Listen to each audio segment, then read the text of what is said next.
Hello children, today I am going to introduce you structure of brain.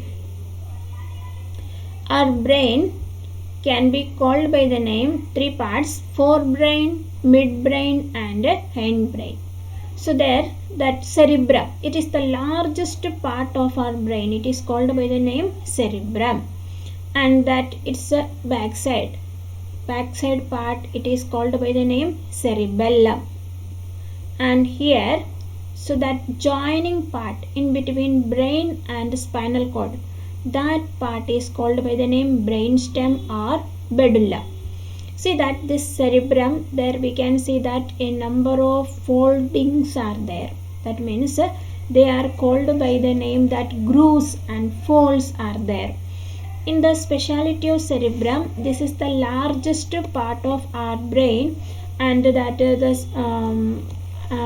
that part contain a number of folds. That means gray matter and white matter. It is that our cerebrum is made up of gray matter and white matter.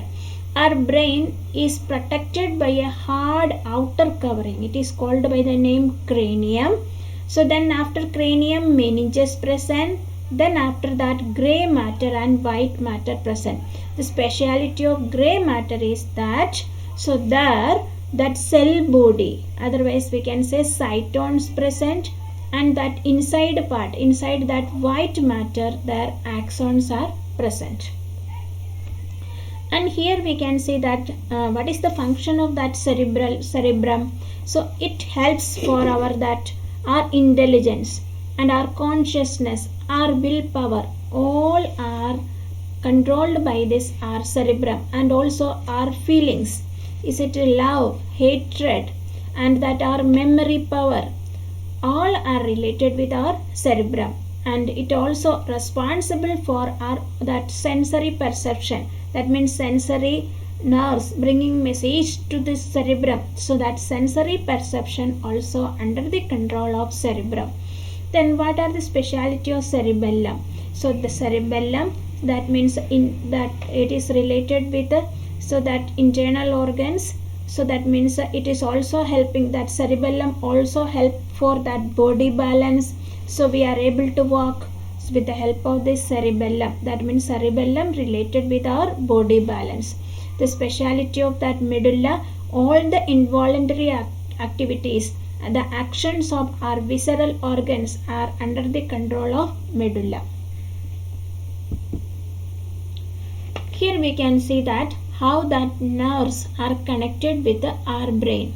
Look here you can see that this blue colored one, they are motor nerves, and this brownish color, that is our sensory fibers.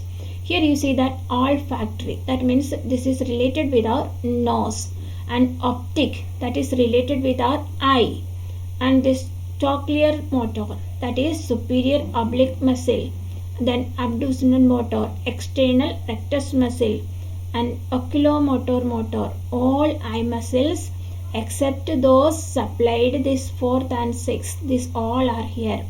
And that the face, that from that face and from that muscles and muscle mastication, so these motor nerves, and here that facial, that are facial actions, so muscles of the face. And here we can see that hypoglossal motor, muscles of the tongue, our tongue's activity, and this accessory motor, so here, so that accessory functions, and that vagus motor, our heart, lungs, bronchi, gastrointestinal tract, and sensory like here we can see heart, lungs, bronchi, trachea, larynx, pharynx, gastrointestinal tract, external ear. These all nerves we can see here. And here we can see glossopharyngeal motor, pharyngeal, musculate, sensory, posterior part of tongue, tonsil, pharynx. Here that is related with our ear, that vestibular and cochlear, inner ear. Here we can see that intermediate motor, submaxillary, sublingual gland, and sensory anterior part of tongue and a soft palate. So here we can see that how these nerves are connected with our body parts and our organs. So let us see now that brain and its function, its parts and its function.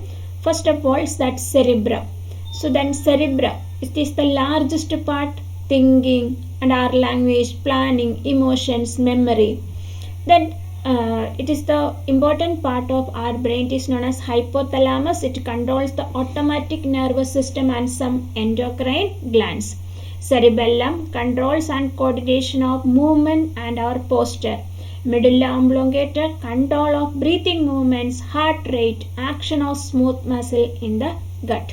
Cerebrum contains the right and left cerebral hemispheres linked by the corpus callosum, and the surface of each cerebral hemisphere is covered by a highly folded tissue called cerebral cortex. Lobes in the cerebral cortex: frontal, parietal, temporal and occipital. Thalamus and hypothalamus lie below the cerebrum. The hypothalamus is closely associated with the pituitary gland. Thank you for watching this video.